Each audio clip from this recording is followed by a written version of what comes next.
I was so hungry for the affirmations. And so I would proceed through that lens. And then I finally woke up and I was like, wait, I think there's another way to do this. Well, why don't we flip the switch and start it Yeah. off from inside first instead of performing and then thinking, well, if I do this, then this many people or that group's going to like me. But then you're going to feel like crap because you're just faking it. Welcome to Twin Spin, the show hosted by us, the Neo Twins. We've shared a birthday, childhood, and now a podcast together. We talk about the stuff that's hard to name but impossible to ignore: growth, identity, creativity, and change. It's part catch up, part soul searching, and all about becoming who we're meant to be, all with a twist of twin. All right, and we are very, very excited to have Michael Lemus with us today. For those who don't know Michael Lemus is the founder and CEO of Reclaiming Your Happiness with Lemus LLC, a dynamic, inclusive business and platform on a mission to help individuals rediscover their purpose, reignite their passion, and align with their true goals. Michael identifies as a first-generation college graduate / professional, and he is a bisexual Latino content creator, speaker, and entrepreneur. His content centers around civic engagement, LGBTQ plus empowerment, self-love, healing, spirituality, the first-generation college graduate experience, content creation, and entrepreneurship. He is also the creator of Scholars of Color, an influential movement that amplifies the voices and accomplishments of scholars of color, giving them the recognition and platform they deserve. Michael, welcome, welcome. Welcome, welcome. Thank you. Bienvenidos. Thank you for having me. Of course, Of course. of course. Thank you so much. Oh, Yeah. you're so welcome. 2025, that's the first time I'm hearing my bio read Yeah. out. And I'm just like, oh, okay, thank you. Claim it, Michael. Yes. Claim it. It's a new year, Yes, clean yes, slate. yes. Ready to get so many things locked and Absolutely. loaded and started. So with that said, we're going to dive right into the first lesson that you have to share with us. And so for your first one, you put down to detach from solely depending on external validation to determine your next steps in life. So why'd you put that one down? Yeah, well, that's a huge one for me, especially these days as a content creator. In the age of social media and the digital era that we live in, we're just inundated with so many notifications, right? And it's normal that as human beings, we would naturally seek some sort of affirmation, whether it's from romantic relationships, friendships, professional development, whatever that may be. But I think what I have found just in growing older and also just navigating different spaces is that there is a huge importance in not solely depending on external validation. And what I mean by that, and something I just discovered for myself, is that the confidence that we build throughout our careers or just in our personal lives needs to be deeply rooted in what we believe ourselves to be. And oftentimes, I think our society sometimes socializes us to really heavily depend on the external validation, right? Whether it's the likes or the comments Yeah. or being told by someone like, you would be really good at this. And I'm saying, well, why don't we flip the switch and start it Yeah. off from inside first, really gain like a good confidence for ourselves and what it is that we want to do. And then, of course, the bonus would be that people love that, but it's coming from an authentic place rather than doing things to essentially perform for those affirmations. And I'm not gonna lie, like that was definitely me earlier on in life. Like I was so hungry for the affirmations.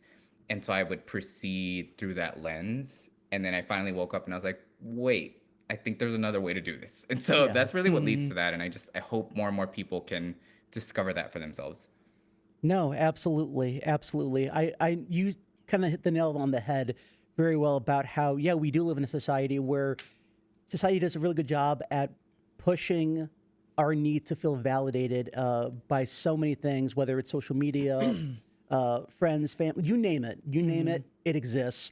And so this is something that is still taking me a bit of time to learn myself on how to be the one who validates myself, just myself and no one else. Yeah, yeah. And I think once you can master that, like you will be free in so many ways that I think a lot of people will have trouble with today, given just how different it is from when I was a kid 10 plus years ago that Gosh, you're making us sound so yeah. old. When Well, we seriously, were kids. seriously. I mean, like a lot of the younger kids that I see today, like they're constantly like on their phone so much, and like even seeing like YouTube videos with how quick the editing is. It's just like, oh my gosh. Yeah, yeah. But you raise a really interesting point. I think that, and I remember I saw this interview with Bo Burnham months ago that touched on this very thing about how communication has been streamlined, how, you know, the way it used to be back in the day is, you know, you would talk, you know, to this person on the phone, you would write a postcard to this person, you would see someone in person, and that would be it. And now,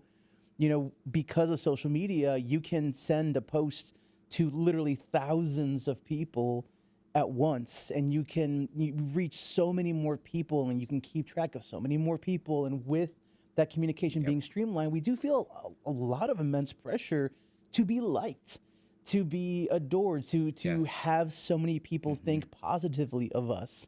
And you can't run away from it. You can't run away from it. If you like someone, if you dislike someone, you can more than likely find out what they're up to. You can, you know, you don't lose that connection. And with that, we feel a very strong temptation that this person's got to like me. This person's got to like me. Sometimes if there's not even a legitimate reason for that person to like you, you still feel that temptation that I've got to be liked. And that really pulls you away from being able to look at yourself and be like, well, do I even like myself?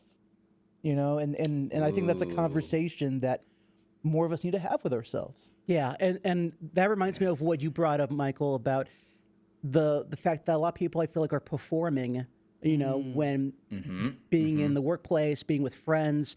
And when you brought that up, it just really got me thinking about, like, you know, when's the last time, you know, I didn't feel the need to perform, you know, to be just authentically myself, you know. And I'm fortunate that I have people in my life like you and Andrew and a lot of my friends and family that I can be my authentic self. But, you know, it definitely reminds me a lot of how, yeah, there are moments where I have to just put on a face just because that's just the way it is, or you just want to be liked, kind of like what you said, Andrew. And so, yeah, that all resonates very, very much with me. Yeah. Powerfully said. Yes. Yeah.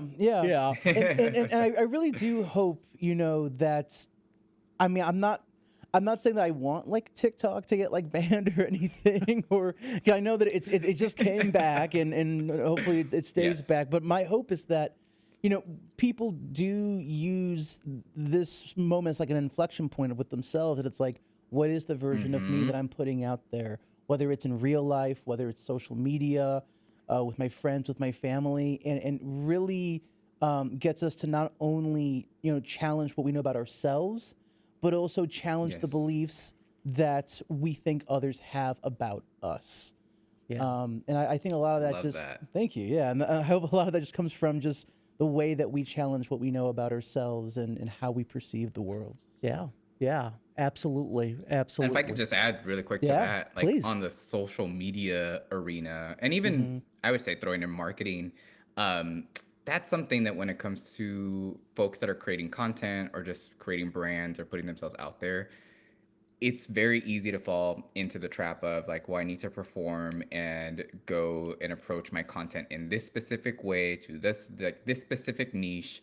And in reality, I think a lot of people, and this is something I definitely saw in my content creation, is like a lot of people are just craving authenticity and rawness. And it doesn't even necessarily need to be tied to your specific niche. It's about human connection. And somehow along the way, going back to an earlier point, which is like we used to have those 3-4 hour long conversations over the phone with our friends, right? To go hash out what happened over the week or even in that day. But the communication has changed and everything is so instantaneous. And so then it begs the question, it's like, what gets you to stop when you're scrolling through all the TikToks and all the Instagram reels? And more often than not, it's going to be like, oh, that person really stood out to me, or there was something like emotional that tugged at my heartstrings. I was like, yes, that. And I hope, especially with all the stuff that's happening on social media right now, that more people lean into that. Because when I started officially calling myself a content creator, I chose to lean into the centering of authenticity and vulnerability because I knew that it would be good for me after performing for so many years. But my hope was to create a community of people that actually believed in that themselves And it paid off, I will say. And so I think that there are people out there, and the more that we normalize these conversations, the more people can be like, you know what? I actually don't need to perform. I can shut that off when people feel safe and brave enough to do so, right? Because there's going to be some environments where we have to. We have to put on, the mask, or we have to perform in certain ways because of that specific environment. But my hope is that as a society, we can continue to shift and really appreciate more of the rawness, because everyone's a human. Like, we all have emotions, we all have struggles and challenges, and the more that we can just normalize that, I think the better a society we can be. Yeah, yeah. I'd like to go back to what you said about authenticity, because I've been having a chat with some creatives the other day, and they told me about how, some other content that is more polished, that they hired a video editor for, that has like all these effects and text and transitions, doesn't perform as well as some content It where doesn't. they literally just whip out their phone, speak from the heart, Yep. Yeah, don't yeah. add anything fancy on it, and that performs far better than a lot of Yeah. the stuff that they put a lot more effort to. Because I think at the end of the day, I mean, at least for myself, I can say that what stops me in my tracks is just seeing someone who just speaks from the heart, speaks what's on their mind.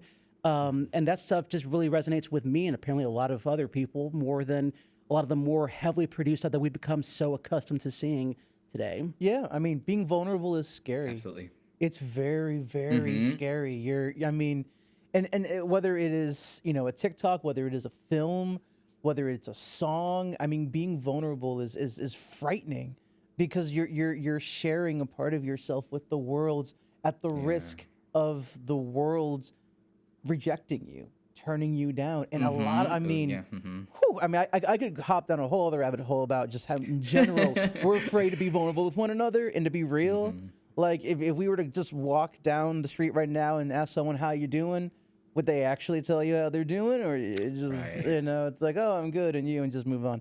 Yeah. And so, yeah, I think that's a really big reason why, to your point, Adrian, we welcome folks who just strip away all the fancy things and just get down to the vulnerable emotions and feelings that they have, because I think especially in this world where our time is constantly being monopolized by algorithms and apps, sometimes just cutting through all that and just being real and open and honest, I think sometimes that's just the best approach. Yeah. Yeah. Especially in a world like today, we feel so afraid to be vulnerable, like you said, and be open to being criticized because of that. But, the way I see it is like the world's going to criticize you anyways. Exactly. So, Reach. right. Preach indeed. Woo, man. Okay. Like, I remember we posted Instagram reel, like, what was it, 2 years ago, about us going to our first Pride event. Yeah. And while there was a lot of support that we had gotten, there was also a lot of people who just were very colorful with their vocabulary. But let's shall I be say. let's be real. If you don't have a hater, like, for me, having haters is how you know you made it. Yeah. Because then you have people who just like literally just want to just like shit on like what you're doing. Yeah. So I remember like seeing like the negative comments. I'm like, yes. Like, I cheered a little bit. I was like, sweet, homophobic comments, good. But for me, I was also like, on top of that, I also said to myself, well, technically they're helping us get farther in the algorithm because they're Engagement. Exactly. They're Engagement. engaging. Yeah, So I'm just yeah. kind of like, Yes. actually, thank you for commenting.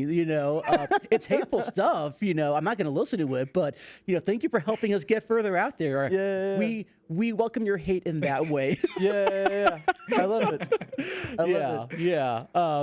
And so with that, I think this is going to be a nice little segue to the next lesson that you want to share, which is to listen to one's inner voice and let yourself express yourself freely. And so I'm curious to hear why you chose to write that down as your second lesson to share. Yeah, I mean, it came to me naturally after I sent to you all over the first one, because so much of it, and going back to, being fearful of criticism and just being fearful or just nervous, right, about how people are going to perceive us. I think that, again, very natural for us as human beings, especially just human beings. We crave social interactions. We crave to be part of a group. Just psychologically speaking, that all makes sense. But what happens, I think sometimes, and I definitely fell to this, especially like younger in age, when I think back to high school, even early on in college, the let's go with the majority because that seems to be what everyone agrees with or what's considered like cool. Um, and so I didn't really feel like I was fully letting my inner voice or like my authenticity fully come out in multiple ways, but also just to be able to express myself in ways where like sometimes it was going to be different than what the majority thought or the group that I was hanging out with. And so as I grew older in age and definitely started to do more of this, right? Like talking to people, social media, creating content that really, for me, storytelling is a huge thing. And so I aim to center a lot of storytelling in my content, in my business, and the things that I do. So that listening to the inner voice, to me, I'm like, I feel like it's a spiritual thing, honestly, because I feel like, and I know some people might be like, that's some woo-woo stuff, but I'll say this. I think that for me, I believe that everyone has some sort of purpose and everyone has some sort of gift. And the big piece that's tied to that is listening to your inner voice. You can call it your intuition, you can call it that little nudge that you get, whatever feeling you get, but it's organic and it's really tied to us individually. And our society sometimes shuns that inner voice, right? Or makes you believe that it's not something that you should actually promote, or if it goes against what the majority of people around you think, then it's considered wrong. When in reality, there is no wrong inner voice in that sense. It's your authenticity. Now, if you say something crappy, you should hold yourself accountable to that, right? But I Mm-hmm. think that inner voice does get silenced a lot as we just go into these social types of groups because we want to fit in. And again, going back to that first lesson I shared, it's flipping the switch and really listening to the inner voice, expressing it. And I truly believe that if you lean into that, you're going to attract people that are aligned spiritually and energetically with what it is that you are out there promoting instead of performing and then thinking, well, if I do this, then this many people or that group's going to like me. But then you're going to feel like crap because you're just faking it and people may quote unquote like you, but who are they really liking if you're actually just performing or putting on this mask to get people to like you? So yeah, I think there needs to be more work, and in order to do that, I think there has to be more introspection and reflection. And I don't feel like, and I would love to hear what you all think about this, but we're not brought up in an American society to really ask ourselves those questions. I think if a lot of people these days were asked, like, what is your inner Mm-hmm. voice truly telling you about your purpose or your passion? I think there would be a lot of people that would get stumped because one, they may have never actually gotten asked that question.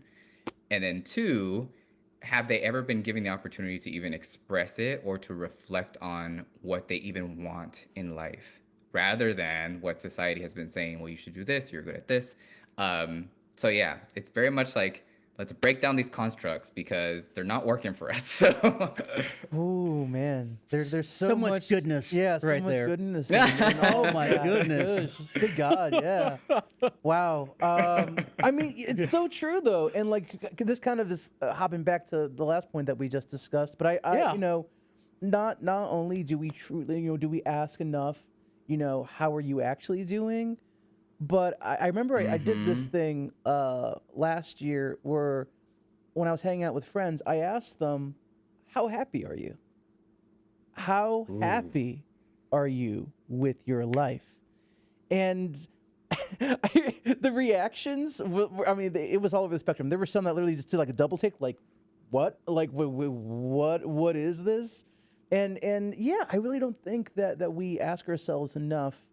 What do I want versus what is Mm-hmm. expected of me?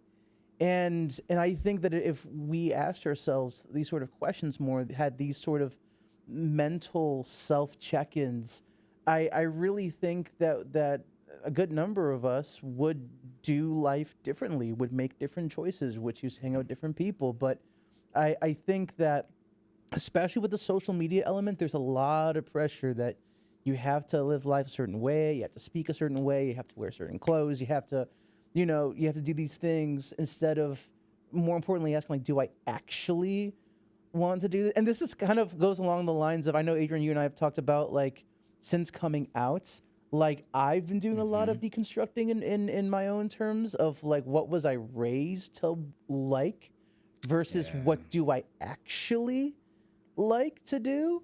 And as you kind of like reconcile like queerness with like what you thought was your identity and you're chasing your authentic self, and you keep doing these check-ins and you find out more and more that like this sort of discovery is a constant. It's going to be a constant throughout your whole life. You're always going to Yeah. be experiencing and rediscovering yourself, but also giving yourself grace that it's like, as I grow, it is very possible that like what I like today may not be what I like 5 years from now. What I like 5 years from now may not be what I like 15 years from now. And that's okay. And that's okay. Exactly. Yeah. We're Absolutely. constantly evolving people. And I feel like, and I know I'm someone who was so against change before, and in some ways kind of can still be at times. But, I've learned to now have the tools to be more comfortable with the uncomfortable in terms of welcoming change in my life, because that's the one constant in life is change. And so, yeah, I think, especially when it comes to the inner voice, like I have made the mistake of not trusting that inner voice before, not listening to that inner voice before. And it almost never fails that as time goes on, I think to myself, I should have listened to that. It was telling me something about myself, but because it was just so out of the ordinary, or it just scared me, I didn't listen to it. And as time goes on, I'm like, no, I should have done that. I should have done that. And when I started listening to that inner voice, listening to my gut, despite how uncomfortable it may be to lean into that, to listen to that, I always am so grateful that I've started to listen to it more last year and to lean into that more this year, because it's really helped me grow as a person when I start to listen to that inner voice as to what does Adrian want, instead of what will get me liked, what will people perceive of me if I do this. Yeah. Yeah. This actually, I'm very curious to know from you, Michael, what was the moment in your life where you were the most glad that you listened to your inner voice? Oh, Not to put you on the spot or anything, but no, that's such a great question. I gotta know now. I gotta know. I love that. That's a good question. You know what? It's really interesting because circling back to when we first started chatting, which was around like 2019, 2020. Yeah. The before times. It was around that, the before times. It was around that time where like I first started to really, really listen to my inner voice, and I was just like, oh, okay. I think some of the decisions or environments that I'm in maybe are not aligned with where I'm aiming to go in the future. And I didn't fully understand it then, but like a lot of pivotal things happened there personally, professionally, like changing careers. I was going to go into a doctoral program that year. And then literally like, I think a month or two after getting into the program, I was like, I don't even think this is what I want to do. And then choosing to rescind my offer and changing careers and just personal relationships change. And so I thought, funny enough, like I feel like 5 years later, I'm kind of going through another cycle now of like listening to my inner voice. And I think for a long time, I was kind of accustomed to like, well, if this inner voice alignment type of thing is going to happen, it's going to come with like these really big life events. And I'm realizing now that that's not necessarily the case. And the more that you build that inner voice, the more that you realize it's actually always with you. It doesn't have to come with chaos. It doesn't have to come with big life events. It's actually just there underneath the surface all the time. And it's up to us to figure out ways in which we can interact with it. And there's also stages, because I've been thinking about that too, is like, what's the inner voice of my inner child versus inner teen versus the inner voice that was in college that didn't express this? And then what does that now look like now? And it's really interesting because before I would say like, oh, I think the last time that I really, really listened to it was 2019 with all this stuff happened and my life was turned upside down. And now I realize I'm like, no, it's kind of just always been there. I just haven't always given it the space to breathe. And now in smaller ways, so it's not necessarily big events or necessarily huge transitions. It's more of, it's a daily thing that I'm trying to navigate. And I really appreciate what you all said around just grace, because we can do all the inner work and we're still going to be flawed human beings in some way or form, right? Because that's just who we are as a human species. But we are aiming to better ourselves. And one thing that I've learned is when people say, well, that's just the way that I am, I'm never going to change. I'm like, then that is you, boo boo, but I'm not going to interact with that nor enable it. So and that's okay for them, but it's Hmm. not okay for me, and I only have control over myself. And so that is what I choose to focus on. But the inner voice needs to have space to speak for that matter. So yeah, but what a fascinating question. Thank you for that. Yeah, Yeah. of course, of No, course. I love that. I love that. Yeah. Yeah, I mean, again, so much goodness right there. Like, there's so much that Yeah. I can, delve further into. But yeah, just really, again, listening to that inner voice, listening to what it is that you want to pursue. Because yeah, we Mhm. honestly don't ask ourselves that question enough. We don't ask of other people that question enough, and I feel like it's kind of a taboo question of Because it's just like uncomfy. it's uncomfy, It's right? uncomfortable. It's Yeah, just it's like Like scary. it's scary. Yeah. we don't want Yeah. to be challenged. We it's like we just want life to be like this nice comfy blankie that you just always, everything's always just wonderful and sunshine and rainbows and Rainbows. nothing can go wrong. No. And I mean the very inherent nature of change and growth is that it is uncomfortable because you're literally Yes. changing Yes, very. you're changing your life to meet the changes you're making halfway, and that's not easy. That's not easy Yeah. at all. Yeah. I mean, you just went through a move. You understand that. Yeah. Oh yeah. Quite Mhm. literal change, Literal in that change. sense. Yeah. Yeah. I mean, for those who may not know, Andrew and I were roommates together for the past 6 years, and Hmm. literally just a few days ago, moved into my own place for the first time ever in my life. Because even when I went to college, I could not afford to live on campus, so I had to commute to and from the suburbs every day, rain or shine, for 2 years to get my bachelor's. And so to be in a position where you are literally just with yourself for the first time ever, like the first night, I Mhm. was just like, whoa. Like, Hello. oh, we're in this now. Yeah, yeah. We're in this. Yeah, You it's know, real. exactly. It's Yeah, real. It's yeah. real. And it's just like, oh, cool, followed by, oh, shit. you know? Yeah, because Mhm. the only other thing you can hear besides your breathing is your thoughts. Uh huh. And that's Yes. it. And maybe like the cars passing outside, the train, Yeah. the plane, maybe, but Yeah. people shouting and arguing on the streets. Yeah. But like, But honestly, that's really it. it's Yeah. that time with yourself where you get to really ask yourself what it is that you want. How do you want to design the place? What do you want to Yeah. do right now? Because you really are with yourself in a way that Mhm. at least I've never been Yeah. before. Yeah. And I think when people are asked like, what do you want, we tend to think like it's selfish to think that Mhm. way, especially for people who are maybe Mhm. like Mhm. recovering people pleasers like myself. It's just Same. like, right. It's just Yeah. like, it just seems like, oh, that's not the right way to think. But also like, I think it's almost necessary, call it self-care, call it Yes. whatever you'd like, that, you need to fill your bucket, fill your glass before you can fill other people's glasses. Mhm. And that means, maybe taking a mental health day, training yourself, whatever it is that fills your glass, and to just make it more okay to do that. Because yeah, I remember when I first heard that idea, it was just like, oh, it just left a weird taste in my mouth of just like, Mhm. I don't know how I feel about that. Yeah. Yeah. Yeah. Yeah. But yeah, with that said, before we bring this to a close, I wanted to ask you, amidst all of the change that you've gone through, in the past several years that we've known each other, like, do you feel has Mhm. been the most transformational moment for you, in the midst of these past Ooh, several gosh. years? Man, we're Yeah, I mean, just just keep laying on the questions. I love these hard hitting questions. Like, bam.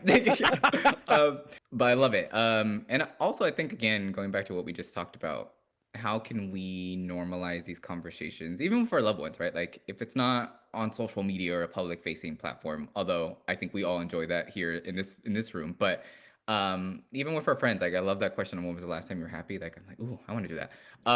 But in terms of the last question, I think so externally, I think just coming out has been such a huge spiritual development journey for me, especially, and I know you all resonate in what we talked about in years past, like being able to come out, period, but coming out later in life is its own Mm. journey, separate from those that, came out earlier.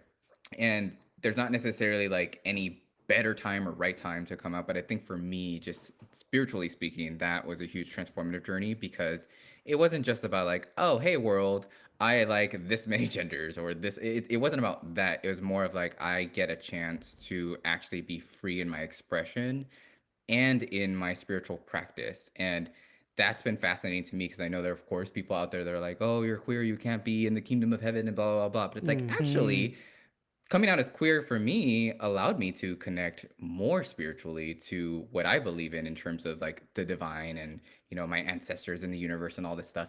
And so for me, it's like, I think when you come into alignment with your true purpose and your true self, that allows for those of you that believe in something beyond us, allows you to connect to that source of energy. So that's been huge for me, just being queer. And also, I don't know if you all resonate with this, but when you come out as queer and you start to actually be in those spaces, you realize there's a whole nother world, like whole nother world where it's like, oh my gosh, all of this existed. Mm, I had no idea. And then you start to yeah. explore and just like try out different things and see what you like. Um, so the freedom of expression, and then internally, I would say just the years of therapy that now I think it's been a little over 4 years. That's been truly transformative, like so transformative. And I'm so glad that as men we're having this conversation, because Yeah. society as a whole already doesn't make it easy for people in general to share out their emotions, but for men especially, it's really seen as like this taboo or form of weakness, when in reality I'm like, we can all benefit from emotional intelligence and putting words to what it is that we've been feeling and repressing for so many Mm, years, and being able to just bring power to our experiences and try our best to work through it, right? And so therapy has been absolute game changer. Mm. Shout out to my therapist. So, yes. but Shout out yeah, to those have mine. been the big ones. Shout out to mine as well. Yeah. Yeah. Oh my God. Yeah. Yeah. Yeah. Oh my God. Oh my God. We could spend a whole hour dissecting what he just. But I'm gonna keep my bit short. But I just. Oh my God. Yeah. Especially with the therapy piece, and even with the religious piece too.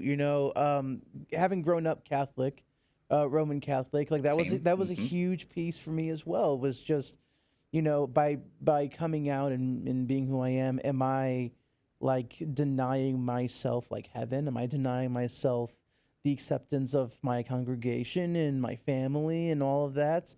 And it took a while to realize it's like, yeah, no, like people's quarrels aren't with me. Like they are with Yes. the universe that has us exist, like we're not a mistake, we were meant to exist, and that was just a Mm-hmm. whole journey that I didn't really get to come to terms with until I started therapy, and then deconstructed Yep. all of that stuff, and I realized, and I oh my God, and I could keep going, but I remember I was so against therapy for the longest time. It's like, I don't need therapy. I'm fine. And then I started therapy, and I'm like, I needed therapy. Like, you don't. There is nothing more humbling than your first therapy session when you lay it all out Yes. there, and then your therapist comes back to you the second session. They're like, so, like, here's what I heard you say. Here's what I think we need to talk about. And then you just kind of Mm. like, you feel like, and you know that it's true because you feel particularly defensive when they like point out Yes. certain things Yeah. about you. And you just have to be like, okay, all right, I just have to sort of sit here and take this. Yeah. But that's how you grow, and that's how you really deconstruct these things. Like, I mean, it just so many. The person I was 6 years ago versus the person I am now, like it. Oof, my God, night and day. Oh yeah, Yeah. yeah. And the one thing I'll add to what you're saying about therapy, kind of going back to what you said, Michael, about men being comfortable showing emotion, which I feel like a lot of people are starting to become more comfortable with. I remember this one thing a few nights ago where we were with a friend and we were watching a sad movie scene, and suddenly this friend started to cry and he was just like, I'm so sorry, and I'm like, no. Yeah. Don't be sorry. It's Okay. it's okay.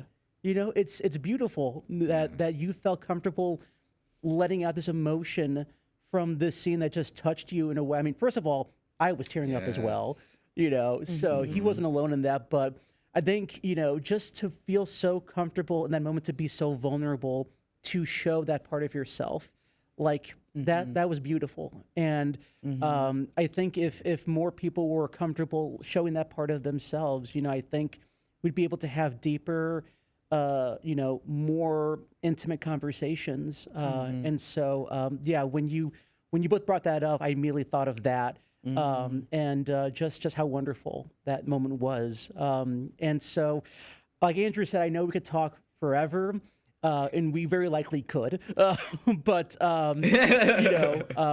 Where's the lie? yeah, seriously though. But we will bring this to a close. And as we do, how can folks keep in contact with you? How can they stay updated on all that you're doing? Tell us how they can stay up to date on what you're doing. Absolutely. Well, of course, if you haven't already caught on by now, social media. So I'm at Arise with Lemus on pretty much all social platforms. I'm pretty easy to find there.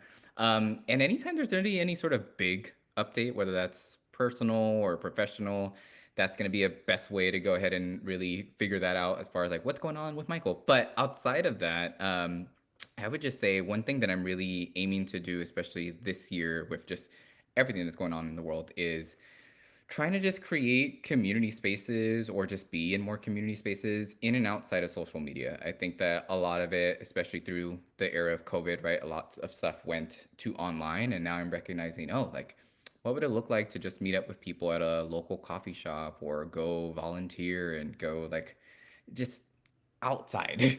And I know that, of course, not everyone's, safe or able to do that. But that's something I've been thinking of. And so what I will say, putting out into the universe, is just I'm welcoming opportunities to just connect more directly with people through community building and community outreach. And so if any of the listeners are like, hey, I should connect to Michael on this or this type of opportunity, or you too, of course, that is what I'm deciding to put out into the universe. More community building and just more educating of the community, especially around what we just talked about as it pertains to emotions. I hope, and I feel like this is part of my life purpose, which is interesting to just say that out loud, but to just expand around emotional capacity building, especially since I also was someone that was like, I don't need therapy. I don't need to explore my emotions more. I'm good. And now I'm like, oh, you needed it beforehand, but we figured it out. So It's a humbling experience, you know. It is for sure. It's for humbling. Sure. Yes. Oh my lord. Absolutely, Okay. absolutely. Yeah. But thank you again, Michael, so much for spending time with us. Thank you for everything you shared, and it was wonderful getting to spend time with you. Thank you again so much for joining us. Thank you, Michael. We appreciate you so much for being here for this episode of Twin Spin. If something resonated with you, pass it along to someone else who might need it too. And if you're navigating something big in life right now, just know you're not alone. Thanks again for tuning in, and we'll see you in the next spin.